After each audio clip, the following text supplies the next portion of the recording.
damn music. You got me vibing over here, hey, man. Hey, boy, JLE World, JLE Experience changed your life. Man, check them out. All positive music from Detroit banging beats. I love it. Welcome to the episode, Middle Ground with JLE, where we treat you like family. That's the theme song, Detroit Love, off my first album, the JLE Experience. Don't mute nothing on Facebook. I own the copyright. I'm going to see them old stuff saying you own it. It's mine. I made it. I wrote it. Produced with my co-producer, Throne Music. Don't do that to me. We got another amazing guest for you. And get his credentials out the way because there's some phenomenal stuff this man been doing.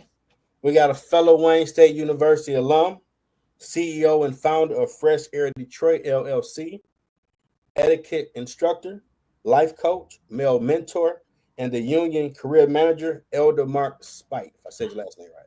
No, yep, you got there it. There we go. Awesome. Welcome to the show, sir. Thank you for having me. Hey, I appreciate you for sharing your story. Here we go with this amazing first question. What led you to this path? It was a combination of like my life story. Okay. Growing up, I faced some challenges. Definitely 15 years old, I got shot.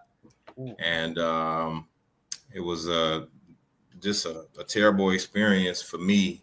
I actually died in the hospital and they were able to revive me.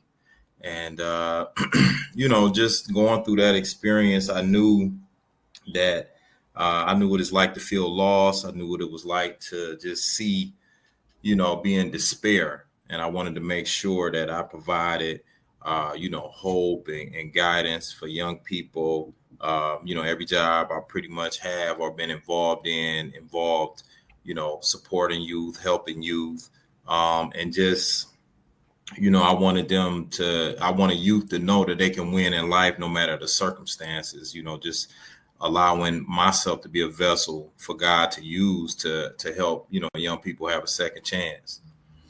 Okay. That's amazing, man. Next question. What is the Union? The Union is a nonprofit organization. Funny story. It started off as a record label.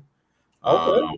Yep. So the CEO, Jason Wilson, he created it as a record label. It was a few artists signed to it. I was actually a rap artist back then. This was like 2 years ago. So when I was listening to your track, I'm like, I got to get on the remix, Have to get one. Okay, I'm with it. Yeah. So we started, just doing music and trying to counter the negative stereotypes that we were seeing in the rap industry. This was like the early 90s. Okay. So, the whole hot boy culture, the whole, it was just at its peak, and so, how that was, just the stereotypes, that they were putting out there. This back when we was wearing tall tees and the whole nine, so. Yeah, I remember those.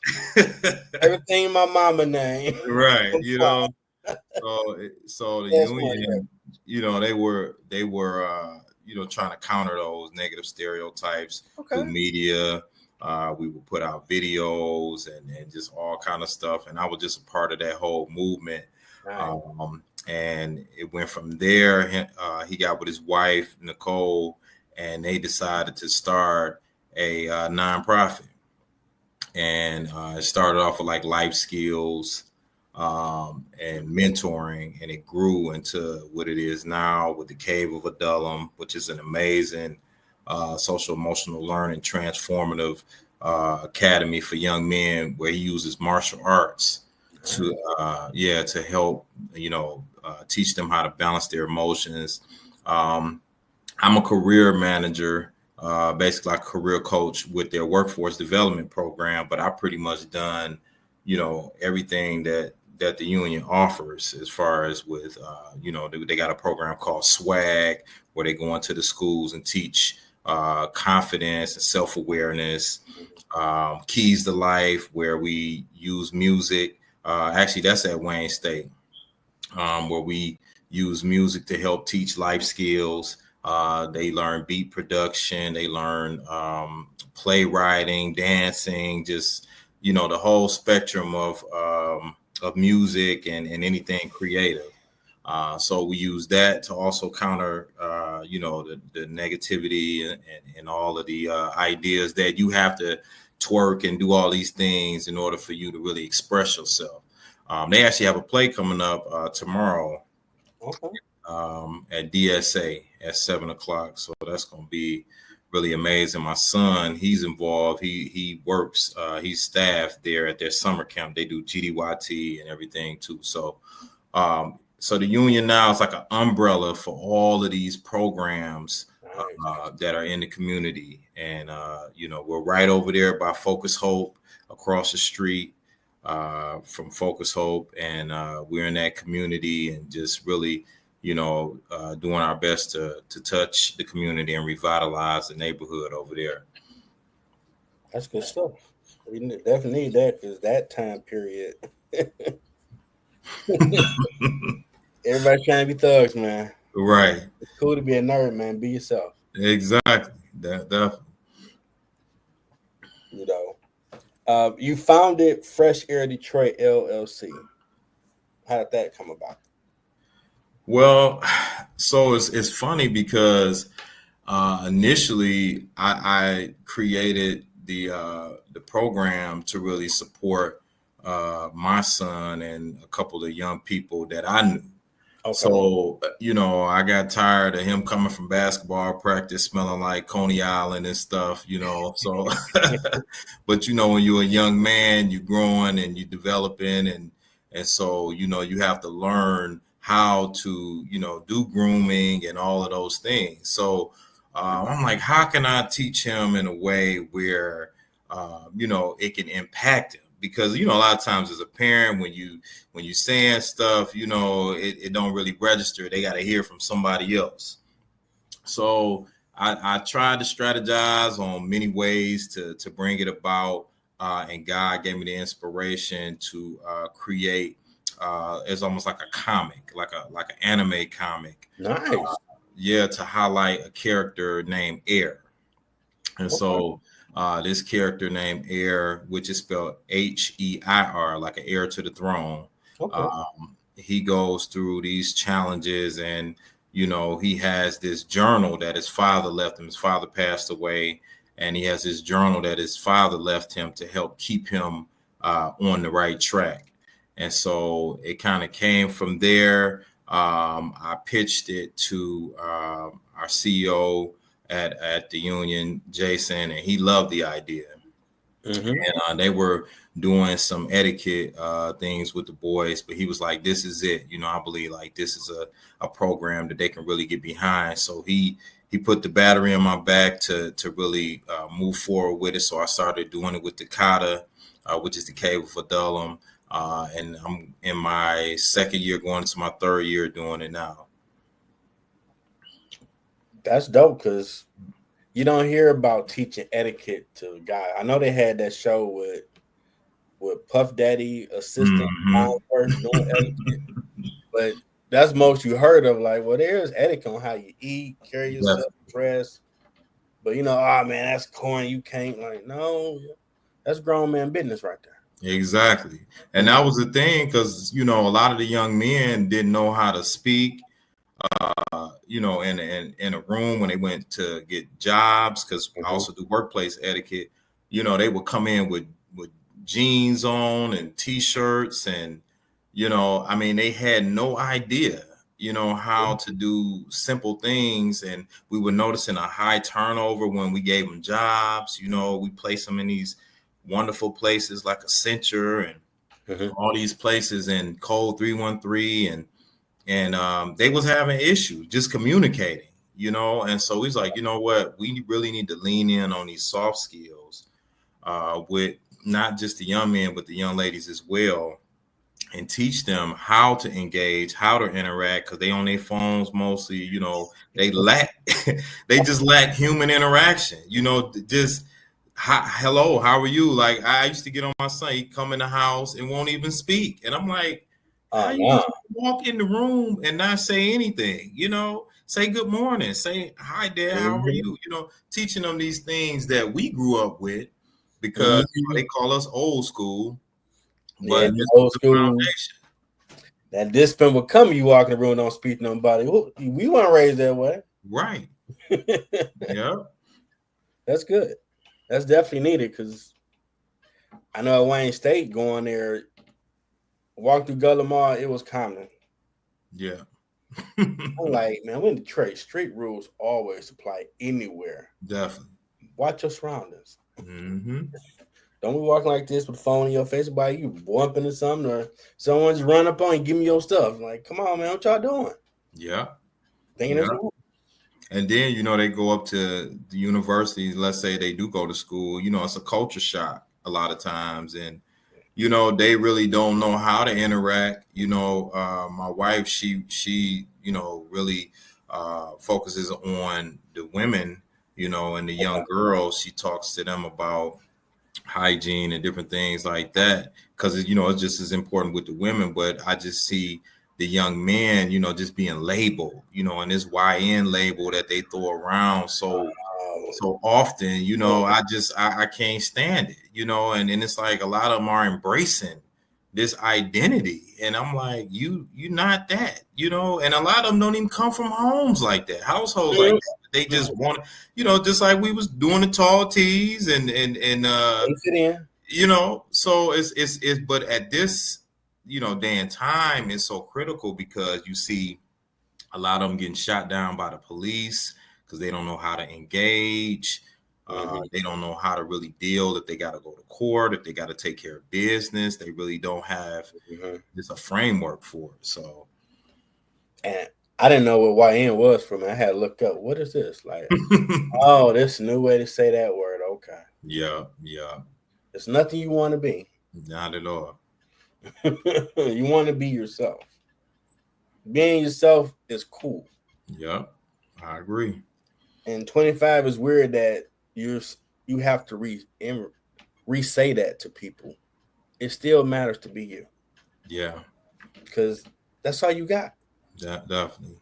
You try to be who you see on TV, it's not going to last long at all. Because you're going to come out. Now, I saw you as elementary school teacher as well. How does that help on your journey? Well, I mean, it gave me a foundation to understand how to educate. A lot of what I do with Fresh Air is curriculum based. So I'm creating curriculums. I learned that through teaching. I was teaching at Mayberry Elementary School in Southwest Detroit. And, you know, it's predominantly Hispanic community. And I, you know, basically had to go in and learn how to, you know, just navigate the culture. You know, there's a big culture barrier there. But, you know, I pride myself on being able to build relationships. And so, you know, just build community with the families and build community within the school. And I mean, I would have parents helping out in the class. You know, we had great participation. A lot of the young men that others couldn't really deal with, you know, they would come eat lunch with me. You know, it's just a natural ability because, like I said, that's my story. So when you come from, you know, when you come from those type of beginnings, you understand how important it is to build relationships and connect. But, you know, education and teaching really set the foundation for everything that I do. I taught math and science. It really, you know, a lot of young men are afraid of math. Really? I never heard that before, bro. Yeah, you know, they're afraid unless it's counting money. But as far as like algebra and different things like that, you know, once they start seeing letters and all of that, they a lot of them shy away from it and won't even attempt. Yeah, won't even attempt to, you know, to try it. And so, you know, just my knack for coming up with creative ways, creating songs, creating stories, and bringing the numbers to life, you know, really impacted the young men. And I'm very animated when I'm in class. So I'm not passing out worksheets. I'm moving around the room. I'm jumping on the desk, jumping on whatever I got to do. At the end of the day, I got to go take an old man nap, you know, because I'm trying to give them everything I got, you know. Nice. I remember my tutor in college. She was getting her doctorate, and she showed me her math. I'm like, K times C, like timeout. Well, let me explain to you. No, Yoda. No, I'm be a young Jedi with this algebra and trig. I don't want to know what that equals. This is enough right. This science chart enough right here. I'm good. I'm seeing P K. Right. I'm good. Right. She started laughing like, "Hey, I know. I figured out how to study math because that was my. I didn't know how really. I thought just look at the chapter. You got to do the problem." People probably told me, but I didn't pay no attention really until she really got me. You can't just read it like a book, Jeff. You got to do the problem. Right. And you'll start understanding it. That's funny. But you give me all. That's awesome, brother. Thank you. Now, what led you become a church elder at Redeemed Christian Fellowship Ministries International? Oh, Redeemed. That's been my church since I started in college. You know, when I started, I was a young man, about 20 years old. I met one of my good friends, Emmanuel Smith. We were working at the YMCA together. And it was funny because I used to drive this old school Crown Vic. Nice. I had a police light on the side and everything. Okay. Nice. And it worked. So you have fun. So my car went down at work. And I'm like, man, how am I going to get home? I was living in Highland Park at the time. Okay. And so Emmanuel, he was like, you know, I'll take you home. You know, it's no problem. He said, you know, my church is in the neighborhood, and I usually stop by there after church because we had Bible studies and everything. So I said, cool. So, you know, he put on some Christian hip hop, and this was really my first introduction to Christian hip hop. You know, okay. So he playing songs I never heard, and you know, my perception at that time, because I'm listening to like you know, Jay-Z and the Locks and all this type of stuff, and he putting this on, but it was good. It was good music. You know, I think it was an artist named Corey Red or somebody. You know, it was like these artists that I never heard before, and I'm like, yo, this is quality music. And so we struck up a conversation about music, and you know, my heart was always with God, but, you know, I didn't know how to express it as a young man. I was trying to figure out, you know, where, you know, my lane was. Okay. And so anyway, he stopped at the church. I went in the church. It was this big purple church.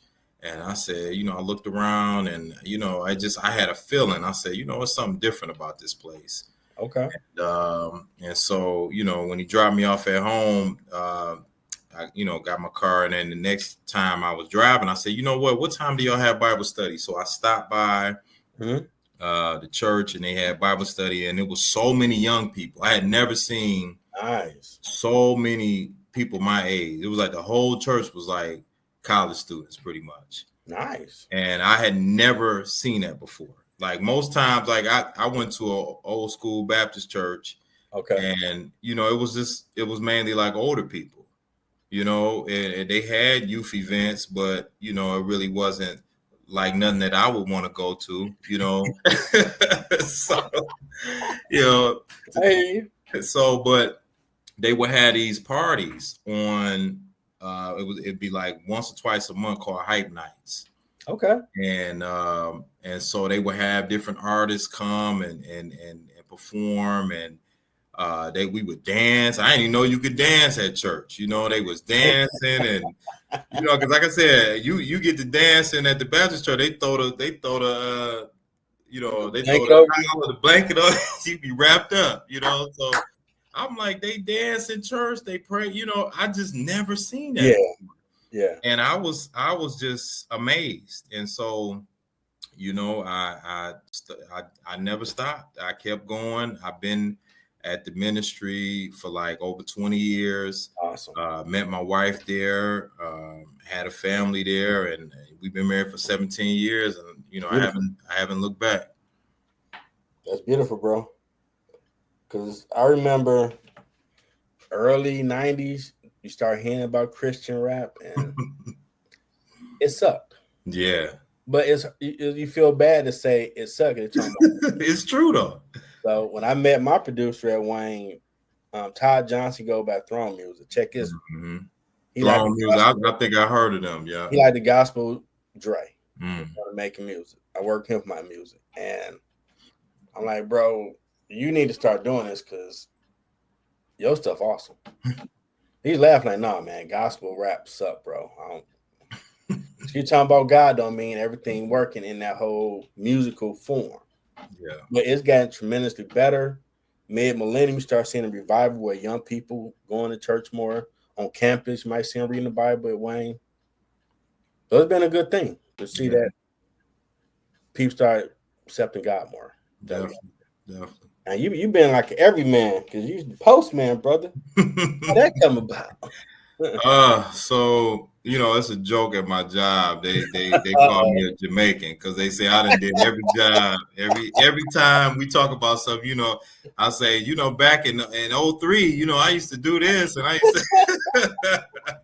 It's a guy on social media right now. He got a picture doing like every job, so they joke with me about that. Oh man, I got into the post office. I needed just some extra employment. Had got laid off from one of the jobs I had. I was actually, I think, at Delta at the time. Okay. And got laid off at Delta, and a couple friends of mine at church was at the post office. And so, I asked about it. I really didn't know much about the post office, looked it up and realized they get paid pretty good, Yeah. Pay well. And so I applied and I took the test, and it took them like a year or so to get back with me. And so I got discouraged. I was, trying to do some odd jobs and different things like that to, help with the family. And I was getting unemployment. And so I was really praying, it was a test of faith. Like, Lord, please, I need this. I need something steady that I can help to provide, because I was in between situations. Mm-hmm. So they called me and had me go down and take the test in Dearborn. And the test was tough. I didn't think it would be that tough, but it's a lot of memory, and I'm like, oh, here we go. I'm back to school again, but I did well. I did well on the test and passed, and I was delivering out in Dearborn for at least about 8 years and met some wonderful people there. It's a whole world. It's a community, and built relationships with the community I was in, and I really enjoyed the exercise, but it was hard on my body, my feet.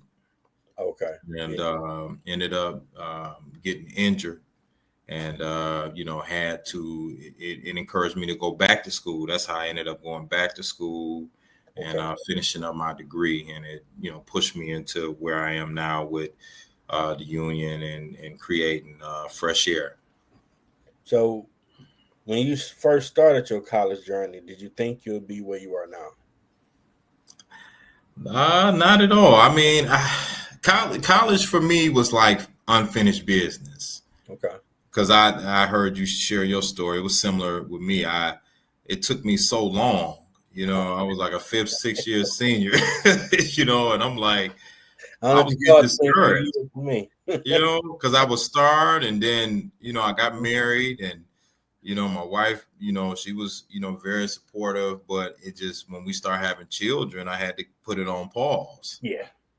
And so I bounced around and it was like, man, am I ever going to finish? And it was something that I told myself that I wanted to do. It was like, I have to get my degree. I was the only one in my family, that graduated. So, it was like breaking a generational curse for me, just to prove to myself that I could do it. And, I cried. I literally cried when I walked across the stage, because it was such a huge moment, from, being 15 shot in the streets to now walking across the stage, and my family being able to see that, my wife, my children, my mother, it was a huge thing. But,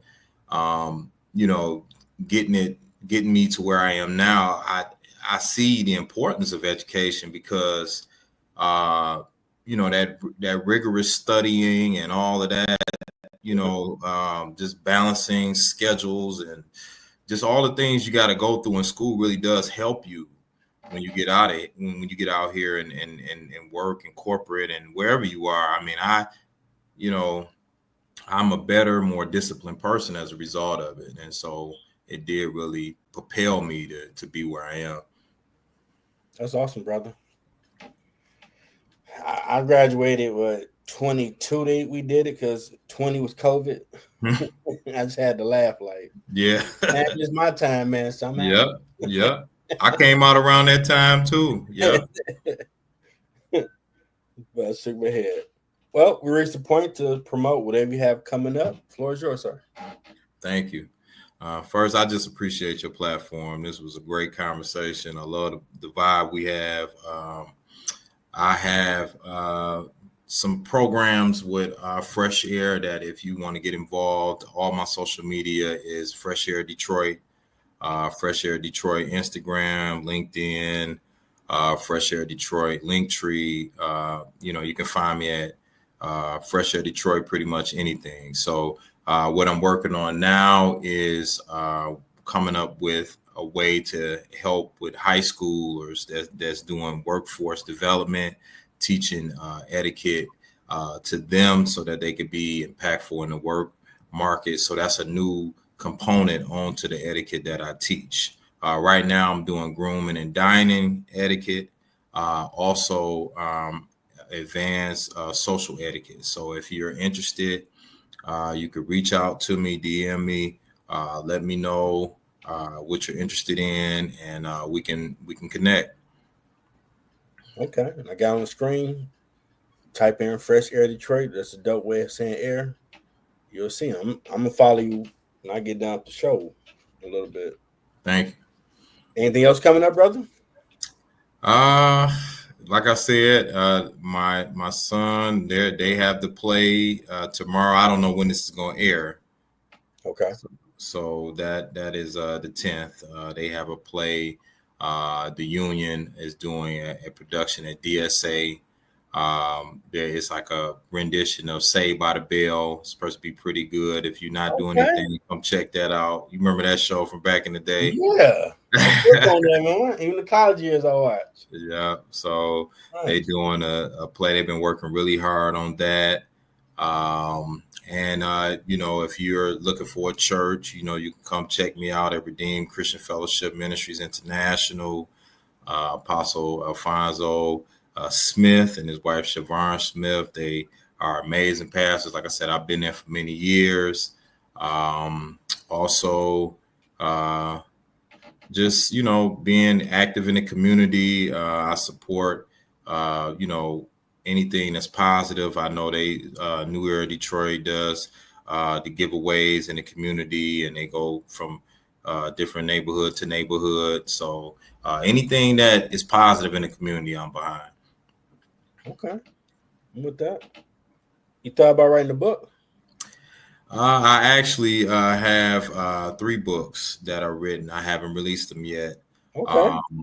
I have a how-to guide for parents to teach their youth etiquette, all things pertaining to etiquette. Okay, because my Spight says it's not the author. LLC. Yeah, I've been watching your shows, which was great. The last guest you had on, I really enjoyed that interview. Yeah, he definitely went through a lot. He's doing awesome stuff now. Yeah. Next question will be, what has been your biggest challenge on your journey? Biggest challenge for me is just maintaining balance. Balance is really, it could be a struggle, especially with, me being married, having children, and, making sure that I'm a, man of God and walking with integrity and, being a CEO of an organization and working for an organization. I have to really discipline myself to be self-motivated. And so, it's just getting up early in the morning, planning out my day, staying consistent, putting date nights on the calendar, making sure, I spend time with the kids, making sure that I'm involved in ministry and just doing all of those things. So, just balancing out and giving my time and giving my effort, 100% in all areas. And then also, as men, just, committing to self-care. Yeah. Because we lose ourselves sometimes in that. And one thing I've learned is I was reading this book by Jason Wilson called "The Man the Moment Demands," and he was saying in the book how really the goal is to be imbalanced and to really lean on God for that area and that strength that we need to be able to keep everything moving. So I'm learning how to lean on the Father and just trust that the things that I can't do, that he'll make up the difference. That is so true. I learned that in this season of my journey. Yeah, it's a challenge. In your words, what has been your impact in the community? I feel that my greatest impact is the connections that I've been able to make with young men, and being able to stay real and stay true to myself, being able to be an advocate for young men that, to know that they can have a second chance. My testimony is my testimony, and I every opportunity that I get, I share with the young men about my journey. So many of them, were inspired by just hearing a story that you can be in the streets and turn your life around and learn how to, conduct yourself as a respectful young man, learn etiquette, learn how to respect yourself, respect other people, and having somebody that they can see firsthand and trust. Like I said, I'm from Highland Park. So, just being able to go back to my community and people know me, love me, respect me. And then, just having that foundation in God where they know that I can point to the Father and say, if it wasn't for, God on my side, I wouldn't be anything. So I think my greatest legacy and impact in the community is just the story that I'm able to tell and the young men that I'm able to impact. You're real life Mr. T, brother. That was one of the biggest things besides the shows and stuff he did. He always talked to the kids. I remember an interview where he told the person he wear a lot of jewelry because he trying to show them you don't have to be the street person to get that in the car. You can do it legally and still have the same stuff that you want to rock. Definitely. Yeah. Those samples nowadays. Yeah, Mr. T, that was one of my greatest inspirations too, like you said, because he always did. He kept it real every time, We need more of that leadership out here in the street, especially on TVs, man. Definitely. Everything can't be thug stuff. Well, last question, Yoda Gang. Hope I made you feel comfortable. Give me that Nietzsche type thoughts. What advice do you have for someone trying to find their purpose? If you're trying to find your purpose, my advice would be to pray. Prayer is powerful. Prayer is a weapon that you have at your disposal. You'd be surprised how many young people, adults, and older people are in the same situation, seeking for their purpose, because it's like every level things change, and it's like you have to adjust. But through prayer, God will give you the insight and a direction to where you need to go, who you need to connect with. The church that I found when I was telling my story about the guy I connected with, I prayed. I was in a spot where I just felt like I was lost, and I asked God. I said, please, Father, show me where I need to be. Show me the people I need to be around. Show me the relationships that I need to be involved in. Show me, guide me. If you do it, I'll follow. If you lead me, I'll follow. And he did. He showed me clear as day. I mean, my car literally broke down, so I couldn't go anywhere. And as a result of that, I was connected to a community that forever changed my life. So, God has a story for you. You have a purpose for your life. If you confused right now, it's okay. Seek him, talk to him, go to somebody that you trust. Don't just keep it inside. Don't just walk around and feeling like you got to put this facade on and be tough and just nonchalant, so that people won't know. Got to open up as men. We got to express our emotions. We got to let people know, the right people know what's going on. And last, I would say, I'm an advocate for therapy. I believe that prayer is a weapon and therapy is a strategy on how to move forward. So along with prayer, if you feel like you're in a tough spot, seek professional help. Talk to somebody. We come from a community where we experience a lot of trauma. And, we walk around and a lot of us are dealing with so many things that it's hard to really even have a clear mind. So, therapy can help you put a plan together, put a strategy together so that, you could be your best self. So that's the advice that I would give. That's pretty amazing. I'm about to put that number they made up. Hold on, my bad. Messing up the number. All right, put it back up here because that's dope. There we go. Because they made that since I've been doing this show. They made that national hotline number called 988 for that help. Yeah, definitely. So that's some good stuff. Just need therapy or call that number, someone to help you. Definitely. So thank you for doing that. Over show. Try to be on point with this thing a little bit. So, what is your first podcast, or? I would say this my second, but okay. In this format, the way that you interview, just me talking about myself, I would say this the first time I've just exclusively focused on the things I was doing. How you like it, Dad? I achieve my talent, treat my family, make you comfortable, all that good stuff. Yeah, you did a great job. I love how you conversate. It really makes the guests feel comfortable. I felt very comfortable, and I felt like we've known each other for years. So you did a great job with it. And people that you work with, I love having stories, man.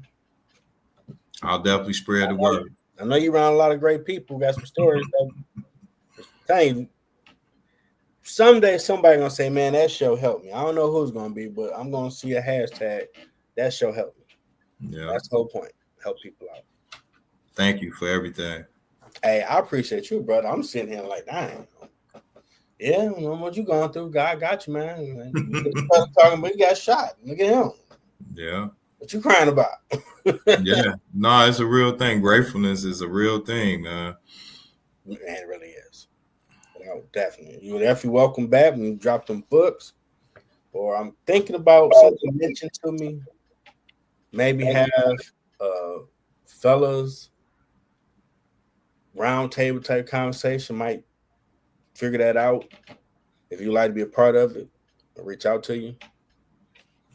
Talk about men stuff so young guys can hear different walks of life. Same stuff they might be dealing with now that we dealt with or dealing with and how we overcoming it. Okay, I'm down. I think that might help. Well, any last words for let's get back to your lovely family? Yep, no, I think I said it all. Okay. Well, we want to thank fellow Wayne State University alum, CEO and founder of Fresh Air Detroit LLC, Etiquette instructor, life coach, male mentor, the Union career manager, Elder Marc Spight Sr. for sharing his journey. It'll be out. I'm make some clips. Hey, this brother, he doing it. You can do it. You ain't got to be a YN. You can be better. Appreciate it. Crazy, that's the word now. Yeah, I know, right? We got to change that. No, be grown men. That's way right. Better. That's way it. Better. We're gonna kick it out with the outro. Well, I ain't figure how to chop it up, so it's gonna be the beginning again. But great song. Go I love it. Go listen to it, brother. Yeah, it's dope. Y'all enjoy weekend. Ground floor at 9 o'clock. Till next time, everybody.